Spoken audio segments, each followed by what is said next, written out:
नाज़रीन, आपने ये रिपोर्ट देखी। जाहिर सी बात है, जिस तरह से पूरे 5 दिन तक अमेरिका पे नरेंद्र मोदी का जादू चलता रहा और जिस तरह से वहां पे उनका खैर मकदम हुआ, जिस तरह से वहां पे उनका इस्तकबाल हुआ, और मेडिसन स्क्वायर गार्डन की बात करें या यूएन जनरल असेंबली में जिस तरह से उन्होंने भाषण किया, इन सारी चीजों को लेकर के यहां पे एक यूफोरिया क्रिएट हो गया और ये लगने लगा कि इससे पहले कोई हिंदुस्तान का प्राइम मिनिस्टर वहां नहीं गया था। और ये सच भी है कि मेडिसन स्क्वायर गार्डन, जहां पर जिसको जाना जाता है जॉर्ज फ्रेजियर और मोहम्मद अली की फाइट के लिए या रॉक स्टार्स के परफॉर्मेंसेस के लिए, वहां पर किसी पॉलिटिकल पार्टी के लीडर के लिए इतनी बड़ी रैली करना एक बड़ी बात थी। ये इन्होंने किया, लेकिन कुछ लोग ये भी कहते हैं कि ये तो इवेंट मैनेजमेंट है, इससे कुछ हासिल होने वाला नहीं है। आइए बातचीत की शुरुआत करते हैं। हमारे साथ राज्यसभा के मेंबर मोहम्मद अदीब साहब हैं। उनसे जानने की कोशिश करते हैं कि पूरे दौरे को, नरेंद्र मोदी के पूरे दौरे को वो किस तरह से देखते हैं, एक कामयाब दौरा या सो। देखिए फैसल साहब, हमारा शुरू से एक नजरिया है कि मोदी साहब से बेहतर इवेंट मैनेजर पूरी दुनिया में इस वक्त कोई है नहीं। इवेंट उन्होंने बहुत बड़े बड़े किए और अमेरिका में भी उनका इवेंट बहुत अच्छा रहा, लेकिन जो उनके आपने अभी सुनाया भी, जो उनका ज्वाइंट स्टेटमेंट है और जो नारे दिए गए साथ साथ चलेंगे, क्या मतलब है साथ साथ का? साथ साथ का मतलब यह है कि इस्राइल को मदद की जाएगी, फिलिस्तीन को मारा जाएगा। साथ साथ चलने का मतलब यह कि वेस्ट एशिया की पॉलिसी बदली जाएगी। साथ अमेरिका के साथ अगर ये बात हो जाती कि हां, पाकिस्तान का ये जो आतंकवादियों के साथ रुख है, इसको स्पेसिफिक करिए, हमारे कश्मीर में जो कुछ हो रहा है इसमें क्या रवैया अमेरिका ने अख्तियार किया। हमारी किसी पॉलिसी को कहीं से भी कोई पॉजिटिव साइन आज भी पॉलिटिकली नहीं मिला है हमको। हमारे यहां एक बहुत बड़ा मसला है जिसपे बड़ी खामोशी है। 5 लाख करोड़ रुपए का हमारा एक्सपोर्ट है इसमें आईटी में, सॉफ्टवेयर में। अब ओबामा साहब ये कह रहे हैं कि हम वहां से अपने आप को इन हाउस कर लेंगे और आउटसोर्सिंग नहीं करेंगे। आप तसव्वुर कीजिए कि अगर बहुत बड़ा इशू है जी। अगर आउटसोर्सिंग बंद हो गई, हमारे सिर्फ ये नहीं कि हम 5 लाख करोड़ रुपए के एक्सपोर्ट करते हैं, हमारा जितना इंटेलिजेंसिया है, जितनी हमारी कैपेसिटी है, साइंटिस्ट हैं और इसके जो टेक्नीशियंस हैं, ये तो सब भाग जाएंगे। इस पे कहीं कोई जुमला नहीं कहा गया, जो हमारा सबसे बड़ा एक्सपोर्ट है। हम जो दुनिया में आज रेस में आगे हैं, पहली बात ये। दूसरी बात, जो मीडिया का रोल है वो मुझे बहुत तकलीफ दे लगा। क्यों? मीडिया तो वही दिखाता है जो होता है, इवेंट होता है तो इवेंट हम दिखाते हैं। मीडिया ने शायद ये साबित करने की कोशिश की है कि नरेंद्र मोदी साहब की वजह से इस वक्त ये सब कुछ हो रहा है। अगर फैक्ट ऑफ द मैटर ये है, मैं अमेरिका सन 80 से बराबर जा रहा हूं। वो दौर भी देखा था कि जब हमको हिकारत की निगाह से देखा जाता था, और पिछले साल मनमोहन सिंह जी जब गए इसी सेशन में, उसके बाद एक दस्तूर है, एक दूसरा टीम जाती है उसको बैकअप करने के लिए। लकीली मैं उसमें उसका मेंबर था, मैं भी यूएन को पार्टिसिपेट किया था लास्ट ईयर इसी जमाने में। उस वक्त मैंने देखा था कि इंडिया के लिए जो चाहत थी, जो पूरी वर्ल्ड की दुनिया जो थी, सबसे बड़ा मार्केट। यानी आप ये कह रहे हैं कि ग्लोबली जो सिचुएशन चेंज हुई है या एशिया में जो सिचुएशन चेंज हुई उसकी वजह से है। हिंदुस्तान खुद एक अजीम मुल्क बन गया है जी, इसकी अहमियत है। ये मत समझा जाए कि ये मोदी साहब हैं या मोहम्मद अदीब हैं या आप हैं। नहीं, आपसे ये जानना चाहेंगे, आप वो शख्स हैं मोहम्मद अदीब साहब जिन्होंने मोदी को अमेरिका वीजा ना दे वो कैंपेन चलाया था, सिग्नेचर कैंपेन हुई, सारी कुछ हुआ। आज मोदी जी को न सिर्फ एक अमेरिका का वीजा मिला, वहां गए और उनका इतना ग्रैंड रिसेप्शन हुआ, उनको एज ए प्राइम मिनिस्टर मिला। आपने ये उम्मीद की थी? जो था वो ह्यूमन राइट्स वायलेशन का। आपकी मीडिया ने 28 ऑर्गेनाइजेशंस ने अमेरिका में डिमॉन्स्ट्रेशन किया उसी मेडिसन स्क्वायर पे। एक जगह हमने कवर नहीं किया। हां, गर्भानाच जरूर दिखाया, और उसमें बल्कि हमारी बहुत ही सीनियर जर्नलिस्ट हैं एनडीटीवी की बरखा दत्त, वो खुद नाच भी रही थी उसमें। मैं उनसे तवक्को कर रहा था कि कैमरा उनका उस तरफ भी जाएगा जहां ह्यूमन राइट्स वायलेशन के लोग खड़े हैं, वहां एक बड़ा ग्रुप एहसान जाफरी, लेकिन इंटरनेशनल मीडिया ने उसको बहुत दिखाया। नहीं दिखाया, लेकिन हमारे यहाँ नहीं आया जी। ये सिर्फ कमाल है हमारे इवेंट मैनेजर साहब का। इवेंट मैनेजर साहब जब जापान गए थे, जब भी आपने देखा $100 बिलियन लेकिन अदीब साहब देखिए, एक बात तो मानिएगा ना कि उन्होंने कम से कम एक बस तो क्रिएट कर ही दिया है। नरेंद्र मोदी के वहां जाने के बाद जो एक बर्फ जमी हुई थी हिंदुस्तान और अमेरिका रिश्तों में, वो बर्फ थोड़ी पिघलती भी तो दिख रही है। ये कैसे? मुझे ये तो हालात बताएंगे, लेकिन जो ज्वाइंट स्टेटमेंट आया है, जो खुल के कल से वापस आया, एक्चुअली जो बहस थी वो कल थी या उससे एक दिन पहले थी। उससे पहले तो ये सब मेला और ठेला हो रहा था। ये जो कल की बात हुई है, उससे क्या रिजल्ट निकलेगा, मैं अभी तक उसको समझ नहीं पाया हूं। हमने क्या गेम किया है। चलिए इस पे बातचीत आगे करेंगे। हमारे साथ बीजेपी के लीडर विजेंद्र गुप्ता साहब जुड़ गए हैं। विजेंद्र गुप्ता के पास चलते हैं और जानने की कोशिश करते हैं कि उनके यहाँ क्या माहौल है, भारतीय जनता पार्टी इस पूरे दौरे को किस तरह से देख रही है। यहाँ पे मौजूद हैं राज्यसभा सांसद मोहम्मद अदीब साहब। उन्होंने कहा कि 2-3 दिन तक तो सिर्फ मेला ठेला रहा, कल जो बातचीत हुई है उसमें कुछ बातचीत निकल के आती तो समझ में आता, उसकी तफसील, उसके डिटेल्स अभी नहीं है। आप कैसे देखते हैं विजेंद्र गुप्ता साहब नरेंद्र मोदी के अमेरिकी दौरे को? नरेंद्र मोदी जी के अमेरिका का जो दौरा है जी, उसमें वो एक अंतर्राष्ट्रीय नेता के रूप में उभर करके पूरी दुनिया के सामने आए हैं। और जिस तरह से कुछ ही दिनों में उन्होंने जापान हो, चाहे वो चाइना हो, चाहे वो अमेरिका हो, सबके साथ जिस तरह के दोस्ताना संबंध स्थापित किए हैं, वो भारत के लिए, मैं ये कह सकता हूं कि आने वाले दिन जो हैं वो बहुत ही भारत को उसका लाभ होगा और दुनिया को उसका लाभ होगा, ऐसा हमारा मानना है। और देखिए, जाने से पहले उन्होंने जो मंगल ग्रह पर जो मंगलयान भेजा, उसका भी जो सक्सेसफुल वो किया, और जो मतलब वो मंगलयान भी मोदी जी ने भेजा, वो 100 दिन में वो तो पहले से चल रहा था। प्रश्न ये है कि ये सारे मामले में आज पूरे देश में खुशियां हैं, लोगों में एक विश्वास है और आज भारत एक तरक्की के रास्ते पे चल पड़ा है। और टेररिज्म के खिलाफ जो उन्होंने वहां आवाज उठाई और गुड टेररिज्म और बैड टेररिज्म को लेकर के जो दुनिया के सामने, यूएन के सामने जो कहा, यूनाइटेड नेशन, चलिए ये कह रहे हैं कि नहीं, यूनाइटेड नेशंस में नहीं, यूनाइटेड नेशंस की चर्चा को उन्होंने नहीं कहा। दूसरी और जो रेला ठेला उन्होंने कहा 2 दिन पहले तक रेला ठेला हो रहा था। जी अदीब साहब, और यूनाइटेड नेशन में प्राइम मिनिस्टर 2 दिन पहले बोले थे। यूनाइटेड नेशन में उनकी स्पीच, इनको मैं समझता हूं अपने शब्द वापस लेने चाहिए। यूनाइटेड नेशन में उनकी स्पीच एक स्टेटमेंट की स्पीच थी जी, जिसको दुनिया ने भी एक्नॉलेज किया है, उस पर कोई बहस नहीं। तो आपने रेला ठेला कैसे कहा? आपने विजय जी, आप बात सुन रहे हैं, आपने कह लिया, इनको कहने दी, फिर आपके पास वहां जो किया गया है वो उससे हमारी फॉरेन पॉलिसी का कोई लेना देना नहीं है। वो सिर्फ एक डिमॉन्स्ट्रेशन है, एक पब्लिसिटी है, एक स्टंट है। यूनाइटेड नेशन में विजेंद्र गुप्ता जी बात रखी और यूनाइटेड नेशन में जो विजेंद्र गुप्ता जी, ये अदीब साहब red carpet welcome prime president of America ने दिया है। आपको ये मालूम होना चाहिए, मोदी जी की बारे में पूरा गुणगान हो रहा है। आपको ये भी मालूम होना चाहिए कि पिछले साल जब हमारे प्राइम मिनिस्टर मनमोहन सिंह जी गए थे, तो जेफ कैनेडी एयरपोर्ट से लेके और मैनहट्टन तक एक पूरी सड़क रोक दी गई थी, जो अमेरिका की हिस्ट्री में कभी नहीं हुई थी। हिंदुस्तान का प्राइम मिनिस्टर वहां से निकल रहा था।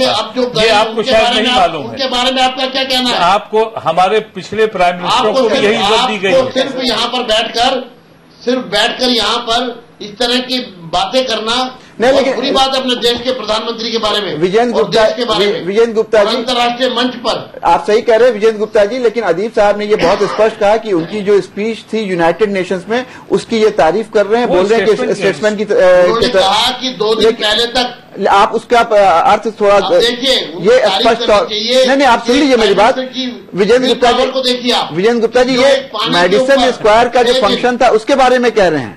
मेडिसन स्क्वायर का जो फंक्शन था, मेडिसन स्क्वायर की जनता, वहां की जनता ने किया था।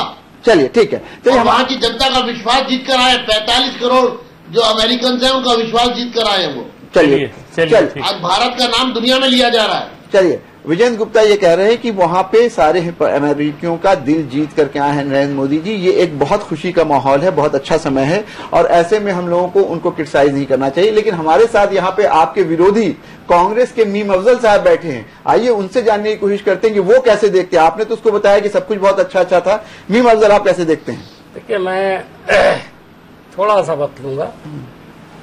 ये दौरा बहुत अहम था और उससे ज्यादा इसको अहम बना करके पेश भी किया गया जी, और उसमें पूरी तरह से मोदी जी और उनकी पार्टी कामयाब रहे। तो चलिए ये तो अच्छी बात है कि उन्होंने उस दौरे की इम्पोर्टेंस को समझा और उसे कामयाब बनाया। मैं अभी सुन लीजिए मेरी जी। बात। लेकिन जो उससे तवक्कात थी, जो उम्मीदें वाबस्ता थी, क्या वो पूरी हुई? वो नहीं हुई। ये मैं स्पष्ट रूप से कह रहा हूं कि उम्मीदें पूरी नहीं हुई। अभी इस दौरे के 3 पहलू हैं। एक पहलू तो है यूनाइटेड नेशंस के अंदर जाकर उनका बोलना। दूसरा पहलू है कि अमेरिका के साथ जो वार्ता हमारी हुई है वो हिस्सा, और दूसरा हिस्सा वो है यानी पॉलिटिकल डिप्लोमेसी और इकोनॉमिक डिप्लोमेसी। ये 2 हिस्से अलग हैं। जो पहला हिस्सा है यूनाइटेड नेशंस का, उसके बारे में मैं अभी नहीं बोल रहा हूं। अवदीप साहब ने भी बोला, उन्होंने जो कुछ बोला, बल्कि कुछ लोगों ने कहा उन्होंने बड़ा एग्रेसिवली जवाब दिया, बहुत लोगों ने उनको मुंह तोड़ जवाब दिया। मैंने कहा ऐसा बिल्कुल नहीं है। उन्होंने एक डिप्लोमेटिक स्पीच की और बहुत अच्छे ढंग से पाकिस्तान के इशू को उसके अंदर जैसे लिया गया, उसकी तारीफ मेरा ख्याल है हम जैसे लोगों ने भी की है, जो बहुत बिटर क्रिटिक माने जाते हैं मोदी जी के। लेकिन जो दूसरा हिस्सा है, ये बात बिल्कुल सही है कि आप कुछ भी कह लें। खुद अडवाणी जी ने ये कहा था, जब उनसे पूछा गया था, मैं उसको दोहरा रहा हूं कि अडवाणी जी से पूछा गया कि अटल बिहारी वाजपेयी जी और मोदी जी के अंदर क्या क्वालिटीज पाते हैं, तो उन्होंने कहा था कि अडवाणी जी ने कहा था कि अटल जी जो थे वो एक स्टेट्समैन थे, बहुत अच्छे ओरेटर थे और कनेक्ट करना जानते थे लोगों को जी। और मोदी जी जो हैं वो एक बहुत अच्छे इवेंट मैनेजर हैं। उसके अलावा उन्होंने कुछ नहीं कहा था जी। तो अगर आज कोई ये कहता है कि वो इवेंट मैनेजर हैं या वो इवेंट करने के मास्टर हैं, तो इसमें कोई दुबराई नहीं है और कोई गलत बात नहीं। चलिए इसका तो क्रेडिट दीजिए कि उन्होंने एक अच्छा शो करके दिखाया। नहीं, शो करना एक अच्छी बात है, लेकिन आप तो ये बता रहे हैं कि जैसे आपने अमेरिका से जो रिश्ते बनाए हैं, कोई जबरदस्त उसमें तब्दीली आ गई। मुझे एक बात बता दें, एक सिंगल बात कि जो इससे पहले अमेरिका में ना हुई हो। मैं आपको एक और बात बताता हूं। यूनाइटेड नेशंस में उन्होंने तकरीर की, आपको ये पता है कि अब से पहले 4 प्रधानमंत्री जो रहे हैं जी, नरसिम्हा राव जी, उसके बाद अटल बिहारी वाजपेयी जी, उसके बाद राजीव गांधी जी और उसके बाद डॉक्टर मनमोहन सिंह। चारों ने जब भी वहां गए, उन्होंने जाकर वहां की कांग्रेस के ज्वाइंट सेशन को खिताब किया। ये पहला मौका है जब अमेरिका के अंदर मोदी जी को ये सौभाग्य प्राप्त नहीं हुआ। ये कोई मामूली बात नहीं है, मैं आपको तवज्जो दिखाना। दूसरी बात ये आपने कहा, ये जो हमने बातें की हैं, जैसे इसका इकोनॉमिक आपके पास वापस आएंगे। हमारे साथ 2 लोग ऐसे बैठे हैं जो न्यूट्रल ऑब्जर्वर के तौर पे यहाँ पे हैं। एक है डॉक्टर स्तुति बैनर्जी जो Indian council for world affair की सीनियर फेलो हैं, और दूसरे पूर्णिमा त्रिपाठी जो फ्रंट लाइन की डिप्टी एडिटर हैं। स्तुति, आपसे जानना चाहेंगे पूरे इस 5 दिन के इवेंट को, और 5 दिन का जो दौरा था अमेरिका का नरेंद्र मोदी का, उसको आप कैसे देखती हैं? एक तो उनकी यूएनजीए में जो उनकी स्पीच थी, मेडिसन स्क्वायर में जो उनकी स्पीच थी, और फिर जो ज्वाइंट कम्युनिके था। देखिए, मैं इस बात से सहमत नहीं हूं कि वो जो उनका अभी 5 दिन का दौरा रहा वो पूरी तरह नाकाम रहा या पूरी तरह उनमें वो कामयाब रहा। मैं कहूंगी कि वो बीच का रास्ता हुआ। यूएन में जो मतलब average, I would say middle path. अच्छा, मिडिल पाथ। यूएन का जो स्पीच रहा, it was a very diplomatic statement उनका। उन्होंने जो कहना था पाकिस्तान के लिए, उन्होंने अपने इंडिया के आइडियाज दिए टेररिज्म पे, तो वो एक पूरे विश्व को एड्रेस करना था। उन्होंने बहुत अच्छा बोला। मैडिसन स्क्वायर गार्डन का आप अगर देखें तो ऑडियंस उनकी काफी अलग थी जो वो यूएन में थी, तो उन्होंने उस ऑडियंस को एड्रेस किया। तो उनको अभी जो भारतीय मूल के प्रवासी भारतीय वहां पे हैं, उनसे इकोनॉमिक रिलेशंस बनाने हैं, उनसे इन्वेस्टमेंट्स चाहिए, तो उन्होंने उस मुद्दे पे बात की है। अगर आप जॉइंट स्टेटमेंट देखें तो वो फिर से एक अलग ऑडियंस है, तो उस हिसाब से जॉइंट स्टेटमेंट एड्रेस करता है उस पॉलिटिकल ऑडियंस को, जिसके हिसाब से मुझे लगता है जॉइंट स्टेटमेंट शायद पहले के जॉइंट स्टेटमेंट से बहुत अलग ना रहा हो, पर एक कंटिन्यूएशन है विच मतलब ये कह रही है कंटिन्यूएशन जो रिलेशनशिप में था उसी को आगे बढ़ाने की बात की गई है। कंटिन्यूएशन भी कुछ रिलेशनशिप्स के लिए अच्छा होता है। ये कहना कि उथल पुथल हो या बहुत ज्यादा चेंज हो, अब जैसे हम लोगों ने ये देखा कि जो एक डिफेंस कोऑपरेशन है उसको 10 साल के लिए बढ़ा दिया गया है, तो कंटिन्यूएशन है, कंटिन्यूएशन है जो अच्छा भी है। ये कहना कि उसमें कोई बुरी बात है या कोई बड़ा मुद्दा नहीं उठा है, वो भी गलत होगा। एक आपके रिलेशनशिप में स्थिरता है जो कि अच्छी बात होती है। तो उस हिसाब से मुझे लगता है जॉइंट स्टेटमेंट में कुछ नया ना कहा गया हो, पर उसमें बहुत कुछ पिछली बारी के हिसाब से थोड़ा बहुत कहा गया है, और वो एक जो कंटिन्यूएशन है मेरे हिसाब से काफी अच्छा है। ये बात सही कह रही हैं, कंटिन्यूएशन अपने आप में एक कहना चाहिए कि उसी पॉलिसी पर चलते हुए किया गया। इससे ये बात तो कम से कम साबित होती है, और ये बहन भी ये साबित कर रही हैं कि इसमें कोई नई बात नहीं है, कंटिन्यूएशन में वह ठीक हुआ। तो इसके बाद ये दावा नहीं करना देना चाहिए जिस तरह के दावे किए जा रहे हैं, और अनफॉर्चुनेटली पूर्णिमा मीडिया में भी कहा जा रहा है पूरे इस दौर जैसे कोई बहुत जबरदस्त कोई काम हुआ है। आपके पास वापस आऊंगा पूर्णिमा से बात। जी साहब, हम देखिए, हमें सबसे पहले ये देखना होगा कि मोदी जी जब पहुंचे तो उनकी छवि उस वक्त इंडिया में क्या थी और बाकी विश्व में क्या थी। हमें ये बैकग्राउंड कभी नहीं भूलना चाहिए कि ये हम सिमिलर इंसान थे जिनको कि पिछले 12 साल से अमेरिका वीजा नहीं दे रहा था, और फिर उनको इस ग्रैंड वेलकम के साथ उस देश में स्वागत मिला। तो ये अपने आप में बहुत काबिले तारीफ एक चीज हुई है, जो कि मोदी जी को अमेरिका में जाके एक वर्ल्ड लीडर के रूप में स्टैब्लिश करती है। लेकिन उससे हमें ब्रेक थ्रू जो उम्मीद थी कि वो अमेरिका इंडिया रिलेशंस को लेकर के कोई हमें बहुत नई चीज दिखाई देगी, क्योंकि एक नई सरकार, एक नया सोच हमारे इस पूरे सरकार के साथ पहुंचा है वहां, तो वो चीज हमें दिखाई नहीं दी। जैसे कि अभी इन्होंने कहा कि एक कंटिन्यूएशन था, तो कोई वैसी बहुत नई चीज नहीं हुई है। जो पिछले सरकारों के जमाने में एग्रीमेंट्स हुए थे, जो cooperation, economic cooperation, technical cooperation की बात थी, सारा कुछ वही कंटिन्यूड हुआ। हम जिस चीज की उम्मीद कर रहे थे कि एक स्ट्रैटेजिक लेवल पे जो बातें हुई हैं उसमें एक ब्रेक थ्रू दिखाई देगा, एक नया एलिमेंट कुछ दिखाई देगा, वो हमें नहीं दिखाई दिया है। यानी आप ये कह रही हैं कि जो कंटिन्यूएशन था वो ही रहा है, थोड़ी सी बर्फ जरूर पिघली है, और ये विजिट इसलिए ज्यादा इंपॉर्टेंट हो जाती है कि नरेंद्र मोदी को लेकर अमेरिका का जो स्टैंड रहा था, वीजा नहीं दिया और उनके बारे में बहुत सारी बातें वहां पर चल रही थी, वैसी सिचुएशन में जिस तरह से गए तो जाहिर सी बात नरेंद्र मोदी के ऊपर भी थोड़ा प्रेशर रहा होगा, और उसमें वो परफॉर्म करके आए या उसमें जिस तरह की बात वो करके आए, वो भी अपने आप में एक अच्छी बात है। यहां वक्त हो गया एक ब्रेक का, ब्रेक के बाद वापस आएंगे तो सीधे चलेंगे विजेंद्र गुप्ता के पास। लेते हैं एक ब्रेक।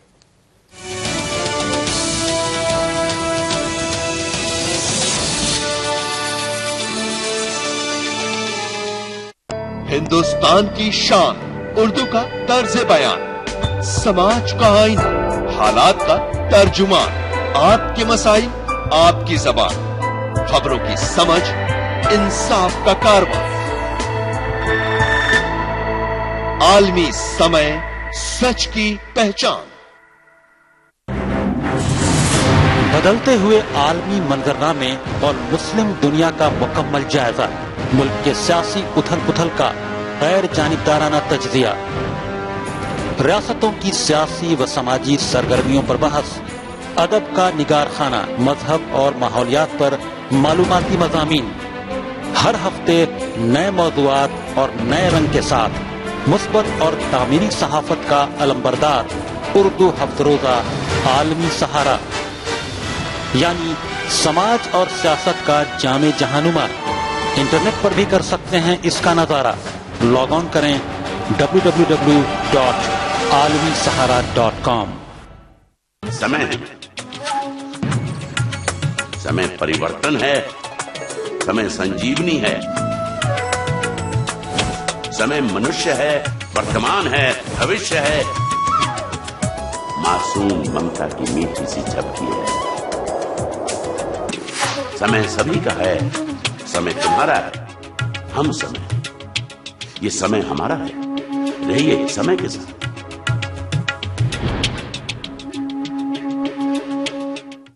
समय के खास प्रोग्राम आपकी आवाज में आपका खैर मकदम है। किस वजह से मुसलमान मुसलमान के पिछड़ापन के पीछे मेन वजह है उसकी एजुकेशन में कमी होना। तो हिंदुस्तान के हम हिस्सेदार हैं, ना कि किराएदार। पॉपुलेशन फर्ज कीजिए 15% है, तो क्या पार्लियामेंटेरियन मुसलमान 15% है? जब तक मौलाना अबुल कलाम आजाद, सर सैयद या हाली जैसे रहनुमा हमारी कौम को नहीं मिलेंगे, हमारी कौम की हालत नहीं सुधर सकती। आजादी के बाद से मुसलमानों का हिंदुस्तान में शोषण होता चला आ रहा है।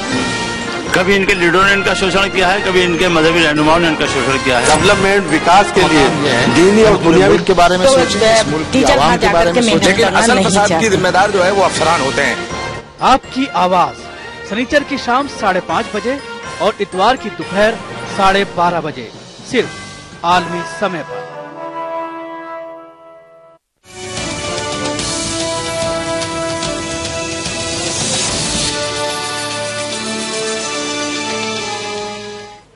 Welcome back. ब्रेक में जाने से पहले हम बातचीत कर रहे थे। पूर्णिमा हमें बता रही थी कि ये जिस पृष्ठभूमि में गए थे, जिस बैकग्राउंड में गए, बैकड्रॉप में गए हुए थे नरेंद्र मोदी, वहां पे वो भी इंपॉर्टेंट हो जाता है। जाहिर सी बात है उनको लेकर के वहां पे अमेरिका में सिचुएशन अच्छी नहीं थी, सोच अच्छी नहीं थी। लेकिन जैसा होता है कि इंटरनेशनल रिलेशन में इंडिविजुअल्स की जो अपनी लाइकिंग या डिसलाइकिंग होती है वो उतनी इंपॉर्टेंट नहीं होती है, और इसको नरेंद्र मोदी के विजिट ने बिल्कुल साफ कर दिया है। नरेंद्र मोदी वहां पे गए, अमेरिकन प्रेसिडेंट से मिले, उनका बहुत अच्छा वेलकम वहां पे हुआ। लेकिन इसके साथ साथ ये कहा जा रहा है, स्तुति ने भी ये कहा और पूर्णिमा भी ये कह रही है कि बहुत ज्यादा जो एक्सपेक्टेशन था वो पूरा नहीं हो सका। हम चलते हैं विजय गुप्ता के पास और उनसे जानने की कोशिश करते हैं कि जब नरेंद्र मोदी कोई किसी चीज में हाथ डालते हैं, किसी चीज को करने की कोशिश करते हैं, तो क्या अपेक्षाएं बहुत ज्यादा हो जाती हैं, उम्मीद बहुत ज्यादा हो जाती है, बार को इतना ऊंचा कर दिया जाता है कि शायद वहां तक पहुंचना बहुत कुछ करने के बाद भी मुश्किल हो जाता है। यही हुआ नरेंद्र मोदी जी के साथ। गुप्ता जी, मैं आपको एक बात बड़ा स्पष्ट कर दूं, जब मोदी जी वहां गए तो भारत की छवि क्या थी, और जब वो लौट करके आए तो भारत की छवि पूरे अमेरिका में क्या है। आज दुनिया में भारत ने अपना सिक्का जो है वो एक मजबूत हुआ है, और दुनिया के सामने भारत का एक दृढ़ संकल्प जो है वो साफ रूप से सामने आया है। अभी तक ऐसा लगता था कि अदरवाइज दिया जाता है इंडिया को, लेकिन पहली बार अमेरिका में ये साफ रूप से नजर आया कि इंडिया को अदरवाइज अब नहीं लिया जा सकता। उसके कई कारण हैं। पहला तो बीजेपी इस समय देश के अंदर स्टेबल गवर्नमेंट है और एब्सोल्यूट मेजोरिटी की गवर्नमेंट है, जो 3 दशक के बाद ऐसा संभव हुआ है, और ये बात अमेरिकन गवर्नमेंट के भी जहन में बहुत गहराई तक थी, ये साफ रूप से नजर आया। दूसरा, जो यूनाइटेड नेशंस के बारे में वहां पर कहा कि के बारे में भी कहा, इसको एक बार रीथिंक करना चाहिए कि ये जी फॉर ऑल का जो इसका एक रुख है वो और मजबूत होना चाहिए। यानी कि यूएन को भी सीधे तौर पर उन्होंने जो कहने की हिम्मत की वो दुनिया में शायद इससे पहले किसी ने कही या नहीं कही, मैं नहीं जानता। दूसरा, जो मीटिंग्स हुई हैं अमेरिकन प्रेसिडेंट के साथ, जी, वहां भी ये बात स्पष्ट हो गई कि भारत जो है अब दुनिया के अग्रणीय देशों में से एक है, और कंधे से कंधा मिलाकर हर समस्या, चाहे वो अफगानिस्तान का इश्यू हो, चाहे इन्वेस्टमेंट का इश्यू हो, मेक इन इंडिया का इश्यू हो, चाहे वो टेररिज्म की बात हो, और अमेरिका से जो घनिष्ठता नजर आई उस छवि की जो पाकिस्तान ने वहां बोला यूएन में, उससे साफ रूप से नजर आया कि पाकिस्तान कहीं ना कहीं बिलबिला रहा है, कहीं ना कहीं घबराया है, पाकिस्तान कहीं ना कहीं अब अपने रुख पर चिंता व्यक्त कर रहा है। तो इसलिए ये एक बहुत बड़ी जीत है, क्योंकि भारत का जिस तरह से अमेरिका में इस्टेब्लिश होना और अमेरिका का भारत की तरफ दोस्ती का हाथ बहुत मजबूती से बढ़ाना, ये पाकिस्तान जैसे देशों को भी एक सबक है। और दूसरा, गुड टेररिज्म और बैड टेररिज्म की जो डेफिनेशन उन्होंने यूएन में दी, उससे भी पूरी दुनिया को संदेश गया है कि टेररिज्म के खिलाफ अब दुनिया के सभी देशों को खड़े होने की जरूरत है। ये सिर्फ लॉ एंड ऑर्डर का इशू नहीं है। चलिए विजेंद्र गुप्ता जी, ये बताइए, आपने बहुत सही बात कही कि गुड टेररिज्म और बैड टेररिज्म को वहां पे उन्होंने बहुत स्पष्ट तरीके से बताया, लेकिन ये बताइए कि जिस तरह की बात हुई है ज्वाइंट कम्युनिके के बाद, जो हम लोगों के सामने डिटेल आ रहे हैं कि लश्कर तैयबा, जैश ए मोहम्मद, दाऊद इब्राहिम, इन लोगों के ऊपर भी वहां पे बातचीत हुई, तो क्या आपको ये लगता है कि अमेरिका इसमें मदद करेगा कि हिंदुस्तान में दाऊद इब्राहिम का प्रत्यार्पण हो जाए, हाफिज सईद को वापस बुला लिया जाए, या इसके ऊपर कोई अच्छी पहल हम लोग देख सकते हैं? देखिए, पहली बार मैं ये कहूंगा कि एक इफेक्टिव आगाज हुआ है, और अभी तक सिर्फ बातों में बातें थी।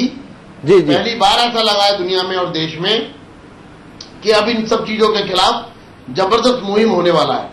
तो एक अपना जो पोस्चर है हिंदुस्तान का, वो दुनिया के सामने बड़े सटीक तरीके से गया है, बड़े दृढ़ संकल्प के साथ गया है, और लोगों को ये लगने लगा कि भारत अब किसी भी चीज को अन्यथा नहीं लेने वाला है, और अदरवाइज चीजें नहीं चलेंगी अब।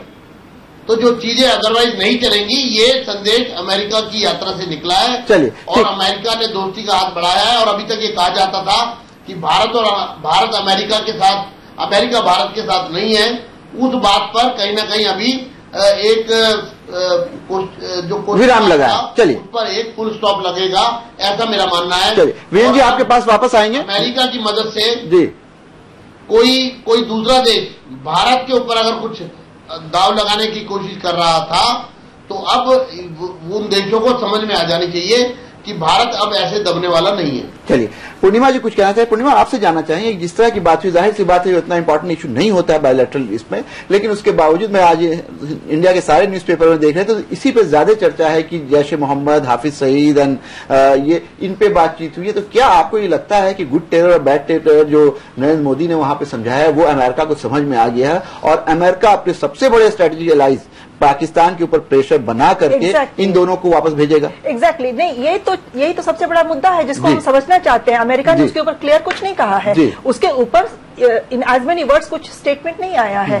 तो ये सिग्नल्स हैं, मैसेजेस हैं, उसको आगे कैसे वो प्ले आउट करेगा ये हमें देखना होगा। जो हमारे जो फॉरेन मिनिस्ट्री के स्पोक्समैन सैयद बरूदनी, उन्होंने बहुत स्पष्ट कहा है कि ये सिग्नल भेज दिया गया, मैसेज भेज दिया गया है, अब कार्रवाई होगी। तो क्या लग रहा है कि अमेरिका के इस दबाव में पाकिस्तान हमें देखना होगा, क्योंकि हमें पिछले एक्सपीरियंसेस ये दिखे हैं कि यहाँ इंडिया में जब उनके प्रेसिडेंट्स आए हैं, उन्होंने इंडिया में आके बड़ी अच्छी अच्छी बातें की हैं, एंटी टेरर मुहिम की भी बात की, और फिर पाकिस्तान में गए और वहाँ hundreds of billions of dollar का वहाँ एड दे के चले आए, जो कि एक किसी उन्हीं की रिपोर्ट थी, कि उनकी अपनी कांग्रेस की रिपोर्ट थी कि वो जो एड के नाम पर वहां पैसा जा रहा है वो सारा दहशतगर्दी में इंडिया के अगेंस्ट इस्तेमाल हो रहा है। तो उसके ऊपर अमेरिका का क्या रुख होने वाला है ये हमें देखना होगा। और पाकिस्तान जैसा अमेरिका का बहुत पुराना जो अलाई है, उसको अमेरिका क्या बहुत कड़े शब्दों में कोई उसके खिलाफ देता है, उसके खिलाफ कुछ करता है क्या, ये देखने वाली बात होगी। क्योंकि अमेरिका ने भी ये देख लिया है। जी बोलिए जो चाइना, जी अमेरिका को भी समझ में आ गया कि चाइना से जिस तरह की बातचीत हो रही है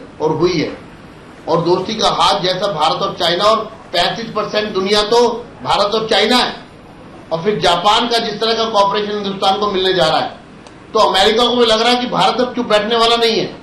और अगर हमने भारत को अदरवाइज दिया तो शायद उसका नुकसान जो है आने वाले दिनों में दुनिया के किसी भी सिस्टम को हो सकता है। इसलिए हर कोई इस पूरी सिचुएशन को समझ रहा है। मीम अफजल साहब कुछ कह रहे हैं, फिर आप कुछ कह लीजिए। जो नई लीडरशिप है हिंदुस्तान की, उसके इरादों, बुलंद इरादों को समझने की अमेरिका ने। आपके पास वापस आएंगे विजय जी। मीम अफजल साहब कुछ कहना चाह रहे हैं। जी, विजेंद्र गुप्ता जी ने एक बात कही कि मोदी जी के जाने से अमेरिका, मतलब ये कि सिक्का मजबूत हुआ हमारा। जी, मैं आपको बता दूं, पिछले 5 दिन के अंदर डॉलर 2 रुपए टूटा है, यानी और बढ़ गया है। जी, रुपया गिरा है, बढ़ा नहीं है। जी, और 5 दिन के अंदर 2 रुपए डॉलर पर बढ़ जाए, ये आप संकेत हैं किस किस्म की इकोनॉमी हम लेकर जा रहे हैं। जी, ये मैं आप बिल्कुल सीधा हिसाब बता रहा हूँ। सुन रहे हैं, उन्होंने कहा था ना ये बात, तो इसलिए मैं उसका जवाब दे रहा था, हालांकि मैं शायद मुझे लगता है अफजल साहब तो बहुत सीरियस बात करने वालों में से है, लेकिन आज इन्होंने नहीं, मैं तो बता ही रहा हूँ, अजीब बात कर दी है। आप चेक कर लीजिए जी, रोजाना अखबार में आता है। तो 2 रुपए के तकरीबन 2 रुपए जो हैं वो बढ़े हैं। 2 रुपए में 2 रुपए बढ़े हैं डॉलर पर। इसका लॉजिक क्या है? इसका लॉजिक ये है कि आपका ये कहना गलत है कि सिक्का मजबूत हुआ है, सिक्का जो है कमजोर हो रहा है। दूसरी बात सुनिए, आपने कर रहे हैं, आप इतने बड़े पॉलिटिशियन है, सीनियर आदमी है। मैं एक बात और कहना चाहता हूँ। आप इस तरह व्याख्या करेंगे? देखिए, जापान के अंदर नहीं, ये व्याख्या तो आज अखबारों में भी आई है। आप अपनी बात करें। जापान जब गए थे प्रधानमंत्री, तो 35 बिलियन डॉलर का निवेश वहां से मिला था, जिसकी बहुत तारीफ सब जगह हुई है। उसके बाद चीन जब आया था तो 100 बिलियन डॉलर की बात हो रही थी, लेकिन अचानक 20 रह गया। लेकिन अमेरिका जब गए तो ये कहीं खबरें नहीं आई कि कितना बिलियन डॉलर का निवेश आ रहा है, और अभी तक इसका कहीं पता नहीं है।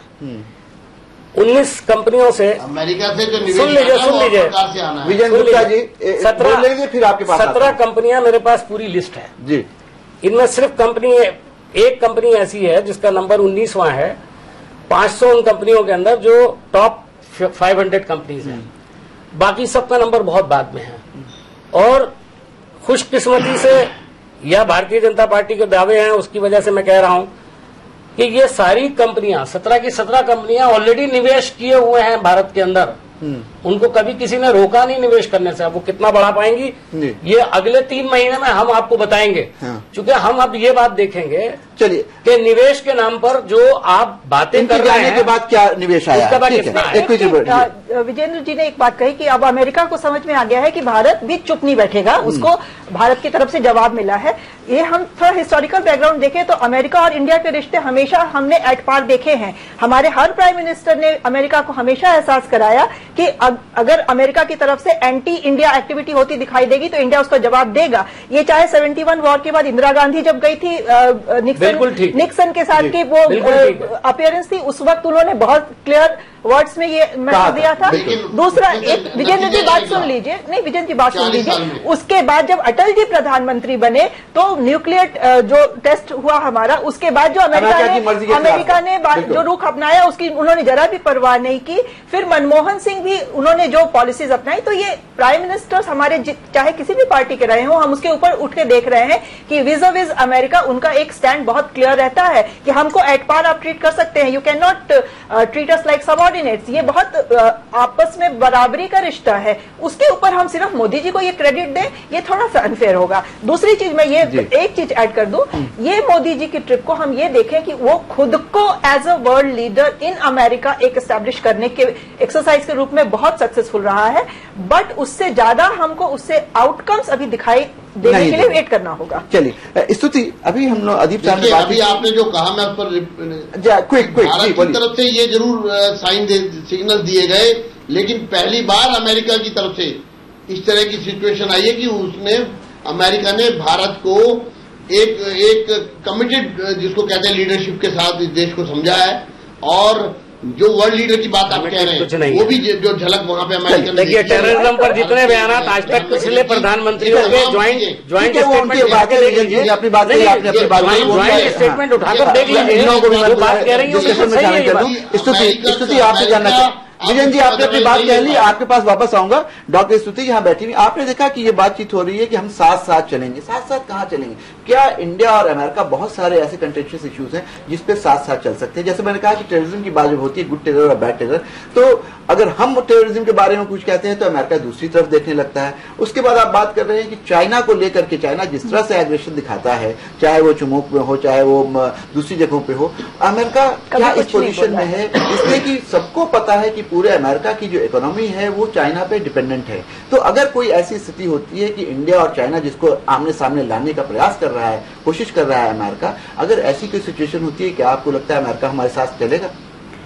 देखिए, एक बात मैं यहाँ पे कहना चाहूंगी कि मुझे कोई डिफरेंस नहीं लगता है good terrorism and bad terrorism में। टेररिज्म प्रेसिडेंट कहते हैं गुड टेररिज्म और बैड टेररिज्म, और आपको मैं एक उदाहरण दूं कि तालिबान पहले गुड टेररिस्ट थे, बाद में बैड टेररिस्ट हुए, और आज फिर गुड टेररिस्ट हो गए, फिर उनके साथ बातचीत हो रही है। और अभी 4 दिन पहले मैं एक डेमोक्रेट से बात कर रहा था, स्तुति आपको बताऊं, और उन्होंने बहुत अच्छी एक बात कही कि देखिए ISIS आज बैड टेररिस्ट है, और अगर हमको अलकायदा से हाथ मिलाना पड़े इनको खत्म करने के लिए तो हम उससे भी नहीं रुकेंगे। तो ये किस तरह के डिफिनेशन है टेररिज्म का? देखिए, वही मैं कह रही हूँ कि टेररिज्म में कोई गुड टेररिज्म बैड टेररिज्म नहीं होता है। वो आपके उस समय के इश्यूज हैं, सिचुएशंस हैं, हालात हैं कि आपको किसके साथ मिलके दूसरे को हराना है। तो अभी जैसे आपने कहा, यूएस के डेमोक्रेट उन्होंने आपसे कहा है कि अलकायदा के साथ हम हाथ मिला के ISIS को मिटाना चाहिए अगर जरूरत पड़े तो उसी तरह से अभी बहुत उधर प्रश्न उठ रहे हैं कि आप असाद के साथ कैसे मिल सकते हैं। पर अमेरिका के लिए अभी ISI ज्यादा बड़ा थ्रेट है, तो वो किसी के साथ मिलके उसको खत्म करना चाहेंगे। उसके बाद मुद्दा उठेगा कि अब फिर से अलकायदा उनके लिए बैड टेररिस्ट हो गया। तो definition good terrorist bad terrorist कुछ नहीं है, वो आपके सिचुएशन के हिसाब से है कि क्या अमेरिका हमारे साथ चलने की बात कर रहा है, साथ साथ चलने का ज्वाइंट कम्युनिके में इशू किया गया है कि अगर चाइना के साथ कोई ऐसी सिचुएशन आती है जो रोज दिखता है कि किसी तरह कोई सिचुएशन हो सकती है, तो क्या वो हमारे साथ खड़ा होगा? इसलिए पूरी इकोनॉमी उनकी डिपेंडेंट है। हमने ये देखा अफगानिस्तान वॉर के दौरान जब हो रहा था, इंडिया ने ऑफर किया कि आप हमारे बेसेस यूज कर सकते हैं, आप रिफ्यूलिंग के लिए प्लेन ला सकते हैं यहाँ। उन्होंने हमें अवॉइड किया, इग्नोर किया, रादर स्नब किया, और उसके बाद वो अमेरिका से पाकिस्तान के पास चले गए। तो ये अमेरिका की हिस्ट्री रही है इंडिया के साथ डील करने में।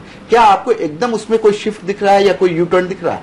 देखिए, पहली बात तो जैसे आपने कहा एक हिस्ट्री रही है और मुझे लगता है भारत में सभी को इस हिस्ट्री का ज्ञान है, तो हम थोड़ा जिसे कहते हैं स्केप्टिकल हैं। जब अमेरिका कहते हैं हम बहुत ज्यादा आपके साथ हैं, चाइना के साथ हम, आप जिसे कहते हैं कंटेनमेंट थ्योरी, अभी वही है कि यूएस इंडिया के साथ इसलिए मेल बढ़ा रहा है क्योंकि उसे चाइना को कंटेन करना है, एक नया उनका पॉलिसी है। पर मेरा ये मानना है कि इस मुद्दे में अगर अभी आप देखें तो भारत एक बहुत अच्छी सिचुएशन में है, जिसमें आपको चाइना, रशिया, यूएस, जापान सभी लोग चाहते हैं आपके साथ रिश्ता बढ़ाना।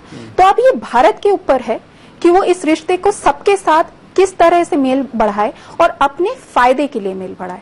तो कल अगर सिचुएशन ये हो कि भारत और चाइना के बीच में कोई मुद्दा उठे, तो मैं ये नहीं कहूंगी कि यूएस आके भारत के पक्ष में बोलेगा या चाइना के पक्ष में बोलेगा, या ये आप कह सकते हैं कि जिसे कहते हैं डिप्लोमेटिकली आउटस्पोकन होके ना बोले, बैकडोर एंट्रीज में, बैकडोर डिप्लोमेसी में हेल्प करे। बात से मैं समझ रहा हूँ कि हमको we have to treat cautiously. Yes, हमको फेस वैल्यू पे चीज नहीं लेना है, फेस वैल्यू पे नहीं लेना है कि सब कुछ अच्छा है। हो सकता है कि अमेरिका सच्चे मन से हमारे साथ आ रहा हो, लेकिन जो हिस्ट्री अमेरिका की रही है, चाहे वो वेस्ट एशिया में देखें, सेंट्रल एशिया में देखें, वो हमेशा उसने अपने एलाइज को एक पर्टिकुलर पॉइंट पे डिच किया है। ये अमेरिका की हिस्ट्री रही है। लेकिन यहाँ वक्त हो गया एक ब्रेक का। ब्रेक के बाद वापस आएंगे तो अदीप साहब कुछ कहना चाह रहे हैं, अदीप साहब के पास चलेंगे और जानने की कोशिश करेंगे अमेरिका की दोस्ती में कितनी सच्चाई है। लेते हैं ब्रेक।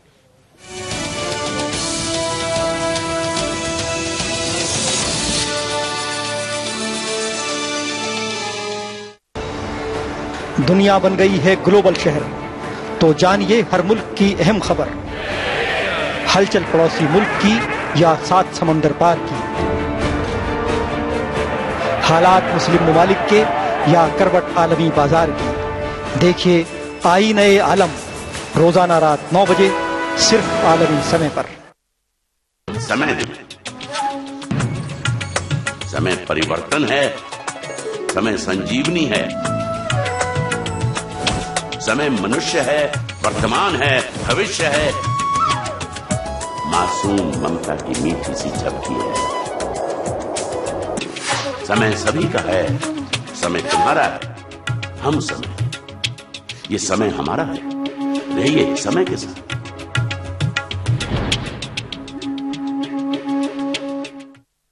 हिंदुस्तान की शान, उर्दू का तर्ज बयान, समाज का आईना, हालात का तर्जुमान, आपके मसाइल आपकी जबान, खबरों की समझ, इंसाफ का कारवां, आलमी समय, सच की पहचान। बदलते हुए आलमी मनजरनामे और मुस्लिम दुनिया का मुकम्मल जायजा, मुल्क के सियासी उथल पुथल का गैर जानिबदाराना तज्जिया, रियासतों की सियासी व समाजी सरगर्मियों पर बहस, अदब का निगार खाना, मजहब और माहौलियात पर मालूमाती मज़ामीन, हर हफ्ते नए मौज़ूआत और नए रंग के साथ मुस्बत और तामीरी सहाफत का अलंबरदार उर्दू हफ्तरोजा आलमी सहारा, यानी समाज और सियासत का जामे जहानुमा। इंटरनेट पर भी कर सकते हैं इसका नजारा। लॉग ऑन करें www.alamisahara.com।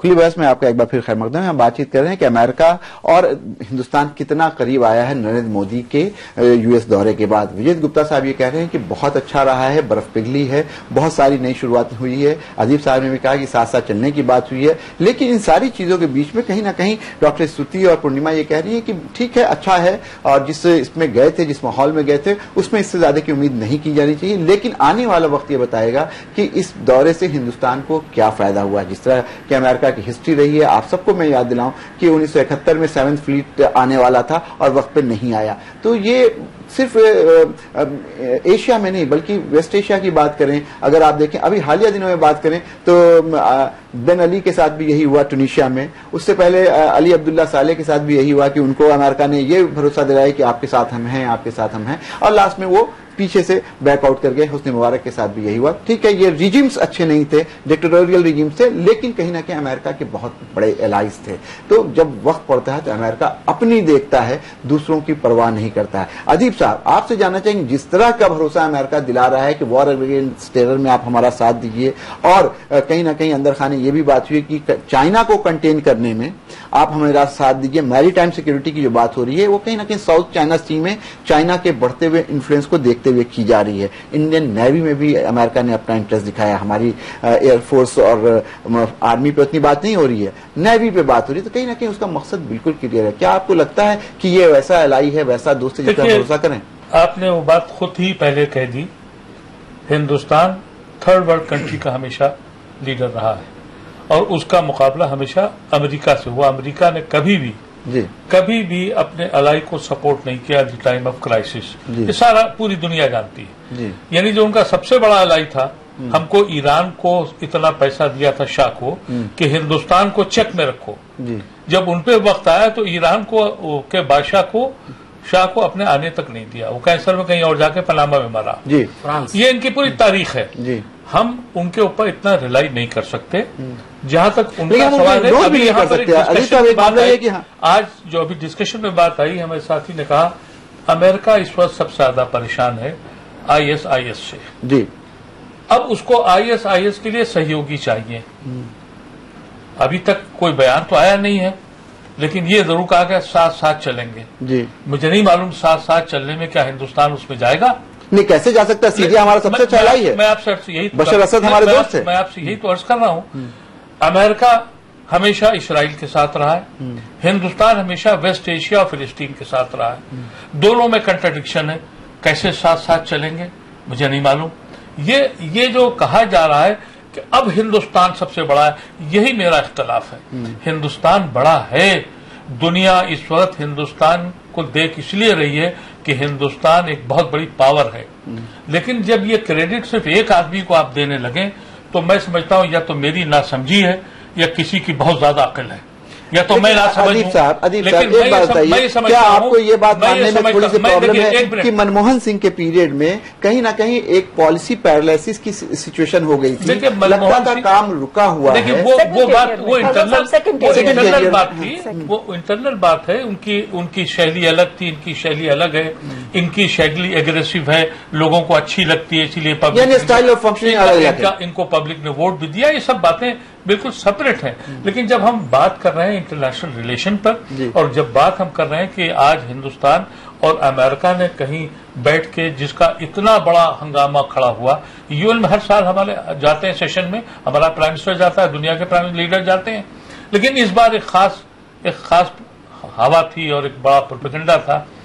वो एक अलग इशू था। लेकिन हमारा रिलेशनशिप अमेरिका के साथ, ये बात बिल्कुल सही है कि जो मोदी साहब की इमेज अमेरिका में खराब थी वो उन्होंने बेहतर कर ली है। लेकिन मैं इससे मानने को तैयार नहीं हूं कि हिंदुस्तान की इमेज बड़ी खराब थी अमेरिका के लिए। अरे अमेरिका तो हिंदुस्तान की तरफ निगाह लगाए देखे हुए कि हमारी तरफ देख तो लो। नहीं, इसमें मैं ऐड कर दूं, ओबामा साहब ने कहा था अपने डॉक्टर मनमोहन सिंह के लिए कि when the prime minister of India Manmohan Singh speaks the world listens. जी, उन्होंने ऐसा कुछ कहा पार्लियामेंट में कहा था, और इसी पार्लियामेंट में ज्वाइंट सेशन ऑफ पार्लियामेंट को ओबामा ने एड्रेस किया था। कहा था कि ये कह रहे हैं कि इंडिया अमर्जिंग कर रहा है, मैं कह रहा हूं इंडिया इमर्ज कर गया। ये वही ओबामा है जो हमारी पार्लियामेंट में पिछले साल हमको एड्रेस किया उन्होंने। वो दुनिया देख रही है, लेकिन हम समझ रहे हैं हम जल्दबाजी न करें। जो अभी हमारे मियां अफजल साहब ने बड़ी सही बात कही कि निवेश की बात हो रही है, ये 3 महीने में पता लगेगा कि अब देखिए निवेश क्यों आएगा। एक मैं मिसाल दे देता हूं। निवेश जब आता है, हर आदमी इंडिया में इन्वेस्ट करना चाहता है, इससे biggest market in the world. जी, यहां इन्वेस्ट करना चाहता है। यहां की हमारी इंफ्रास्ट्रक्चर कंडीशंस क्या है? आपको याद होगा कि राजीव गांधी जी 13 डॉक्टर को लेके आए थे जी, और एक स्कॉट हॉस्पिटल बना था जी। स्कॉट हॉस्पिटल उसी लेवल का था जैसे यूरोप अमेरिका में होते हैं जी। आज अमेरिका से जो बेस्ट हमारे डॉक्टर्स थे जी, वो यहां आ गए, इसलिए कि हॉस्पिटल फैसिलिटी हमने वो इंफ्रास्ट्रक्चर उनको प्रोवाइड किया जी। लेकिन आप मुझे बताइए दूसरी फील्ड में अभी कैसे कोई आ जाएगा? बिजली है नहीं, कह रहे हैं पूरी हिंदुस्तान नहीं। लेकिन अदीब साहब, नरेंद्र मोदी ने यह कहा है कि जितने इस तरह के कानून हैं जो हर्डल्स बने हुए हैं इन्वेस्टर्स को यहां लाने में, उनको हम क्लियर कर देंगे। कांग्रेस पार्टी ने नाम नहीं लिया, लेकिन कहा कि कांग्रेस कानून बनाने की बात करती है, निकम्मे थे वो तो हमने मान लिया, हम सब निकम्मे थे भाई, इसीलिए तो ये जीत गए। लेकिन मसला एक है, बिजली है, लॉ एंड ऑर्डर है, कोई करप्शन की लिमिट है, कोई सड़क है। चलिए, तो जब ये नहीं है, बाहर के आदमी के बच्चों ने अगर वो यहाँ आते हैं और बिजली नहीं होती तो रोने लगते हैं, उनको जिंदगी में पता ही नहीं था कि अंधेरा भी कोई चीज होती है। वो आके यहाँ कैसे आएंगे? एक चीज इसमें हमें नहीं भूलना आप पहले अपने को ठीक करिए, निवेश खुद खुद आएगा। नहीं, ये नहीं। देखिए, अमेरिका जो इंडिया को इतनी तवज्जो दे रहा है, वो क्यों दे रहा है? हमारा जो इंटेलेक्चुअल कैपिटल है, आप उसको देखिए ना, वो इतना बड़ा रिसोर्स है अमेरिका के लिए, एट चीपली अवेलेबल, एट मतलब बहुत इकोनॉमिकल कॉस्ट पे वो हमारा इंटेलेक्चुअल रिसोर्स अमेरिका के लिए अवेलेबल है। तो वो अमेरिका इंडिया को क्यों नहीं चाहेगा कि वो उसको बिल्कुल मंत्र मुग्ध कर दे, ताकि वो हम इंटेलेक्चुअल कैपिटल अमेरिका के फायदे के लिए इस्तेमाल करें। चलिए, विजयन जी के पास चलते हैं और विजयन जी से जानते हैं। विजयन जी, यहाँ भी बात हो रही है कि इन्वेस्टमेंट को लाने की बात है, वहां से फंड लाने की बात है, इंफ्रास्ट्रक्चर डेवलपमेंट करने की बात है, और जो कल स्टेटमेंट जारी हुआ है उसमें यह कहा भी गया है कि 3 स्मार्ट सिटीज को, इलाहाबाद, अजमेर और विशाखापट्टनम को डेवलप करने में अमेरिका सहयोग करेगा और वहां से पूंजी निवेश होगा। मैं आपसे ये जानना चाहता हूं, हालांकि नरेंद्र मोदी ने बहुत सारी बातें कही हैं कि वो बहुत आसान करेंगे, सिचुएशन को ईज करेंगे ताकि लोग आएं, लेकिन हकीकत यह है कि वर्ल्ड बैंक की जो ताजा रिपोर्ट है उसमें यह बताया गया है कि 193 कंट्री में हिंदुस्तान इन्वेस्टमेंट फ्रेंडली की लिस्ट में 134वें नंबर पे है, और जिसके साथ आप बातचीत कर रहे हैं यानी अमेरिका, वो 4थे नंबर पे है। क्या इन दोनों की दोस्ती, जहां इतना ज्यादा गैप है, संभव है? आपको क्या लगता है? देखिए, मोदी जी ने माहौल तो खड़ा कर दिया पूरी दुनिया के सामने कि आइए हिंदुस्तान में, मेक इन इंडिया, और वो पूरी तरह से हर इन्वेस्टर के जहन में बैठ गया है। और मुझे लगता है कि इससे अच्छा तरीका जो मोदी जी ने स्थापित किया है और हो नहीं सकता। और यहां तक कि दुनिया का हर देश, हर इन्वेस्टर अब ये सोचने लगा कि हमें भारत में किस तरह से इन्वेस्ट कर सकता हूं। तो जो ये मीम अफजल साहब कह रहे हैं कि 17 कंपनीज अमेरिका की बड़ी पहले से यहाँ हैं। देखिए, पूरी लिस्ट मेरे पास है। जी बोलिए।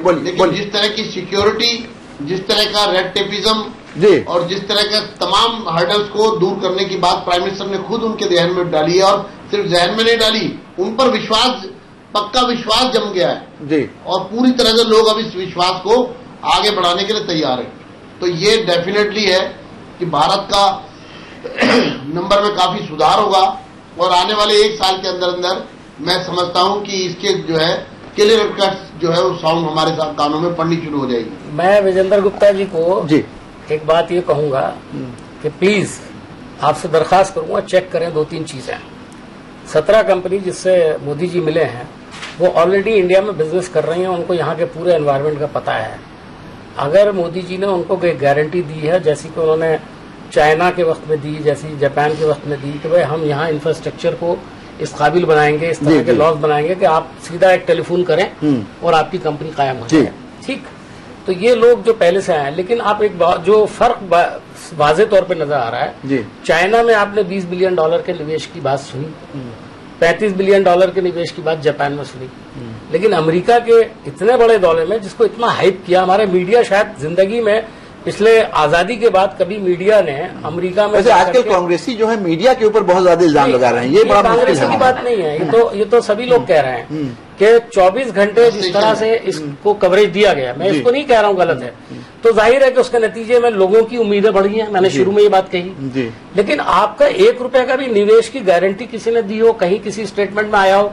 दाऊद इब्राहिम का नाम जरूर है, देखिए आज आपने कहा कि दाऊद का जिक्र है, अलकायदा का जिक्र है, टेररिस्ट ऑर्गेनाइजेशन का जिक्र है, निवेश का जिक्र क्यों नहीं है? इसके साथ साथ ये भी है कि 3 सिटीज को हम स्मार्ट सिटीज बनाएंगे। स्मार्ट सिटीज आप कैसे बनाओगे? साइंस एंड टेक्नोलॉजी में भी अमेरिका हमारे शहर बसाएगा, हमारे शहर। सुनिए मेरी बात, और एक बात और मैं पूछता हूँ फैसल साहब, एक बात और पूछता हूँ, आने वाले दिनों में खाली शहर है इस देश के अंदर, 100 सिटियां बनेंगी इस देश के अंदर, की बात भी सुनिए 70% इस देश का, हमारा देश जो है 70% गांव देहात में रहता है, उसके बारे में पिछले 3 दौरों में कितना जिक्र हुआ, जरा बताएं तो सही।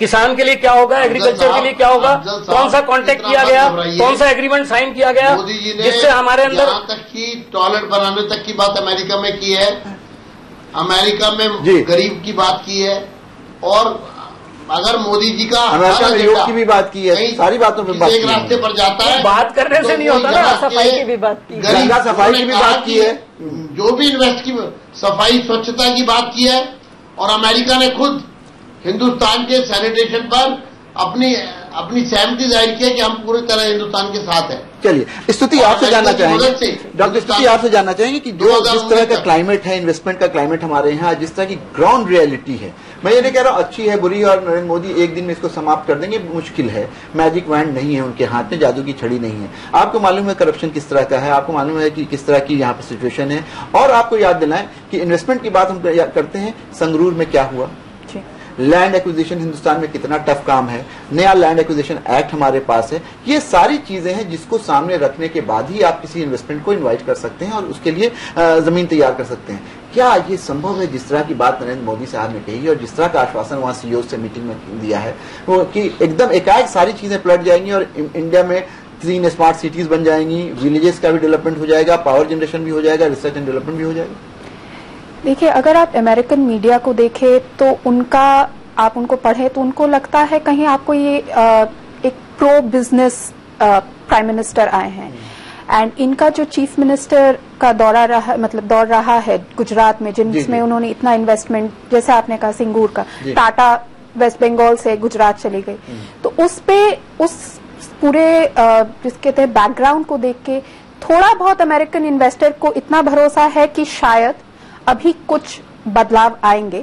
जो इन्होंने मॉडल गुजरात में डेवलपमेंट का, जिस तरह जैसे मीम अफजल कह रहे हैं कि चाइना से 20 बिलियन कम से कम आया, 35 बिलियन आने की बात है, और चाइना जापान ने 35 बिलियन का कमिटमेंट किया है। अमेरिका से ऐसा कमिटमेंट नहीं है, हालांकि दोनों की फंक्शनिंग अलग अलग है मुल्कों की, लेकिन उसके बावजूद अलग अलग फंक्शनिंग है, अलग अलग इश्यूज है जी। तो आपको क्या लगता है कि निकट भविष्य में, आने वाले फ्यूचर में हमको वहां से अच्छे इन्वेस्टमेंट की उम्मीद करनी चाहिए? देखिए, सरकार को बने अभी कुछ ही समय हुआ है, तो जैसे आपने कहा एक ओवरहॉलिंग ओवरनाइट नहीं होगी, बट मेरे हिसाब से जी हाँ, थोड़ी बहुत उम्मीद हम कर सकते हैं। आने वाले सालों में मोदी जी की 5 साल की जो सरकार है, इसमें थोड़ा बहुत मुझे उम्मीद है कि अमेरिका से इन्वेस्टमेंट आएगा। और इसमें एक बात मैं ऐड कर दूं जी, आप पहले बोलने फिर नहीं, मैं आपको बता दूं जी, जो इन्वेस्टमेंट की बात कर रहा हूँ, बहुत कॉन्क्रीट, उसको गौर करने की जरूरत है। ऐसा नहीं है कि अमेरिका का सिस्टम अलग है इसलिए वहां से ही बताया नहीं जा रहा कितना निवेश। 17 सीईओ से मिले थे, अगर वो $1-1 बिलियन की ऐलान कर देते तो $17 बिलियन का तो प्राइवेट इन्वेस्टमेंट आ ही रहा था, लेकिन उनमें से किसी ने $10 मिलियन का भी इन्वेस्टमेंट नहीं किया। की बात हुई है, डिफेंस कॉर्पोरेशन अलग सरकार से मिसाइल बनाने की बात हो रही है। देखिए, बात करने से क्या होता है, आप उसके अंदर निवेश कितना करोगे, पैसा कितना दोगे? अमेरिका जाकर दूसरे कंट्रीज के अंदर निवेश करता है, उसका ऐलान करता है कि हम इस मुल्क में $5 बिलियन देंगे।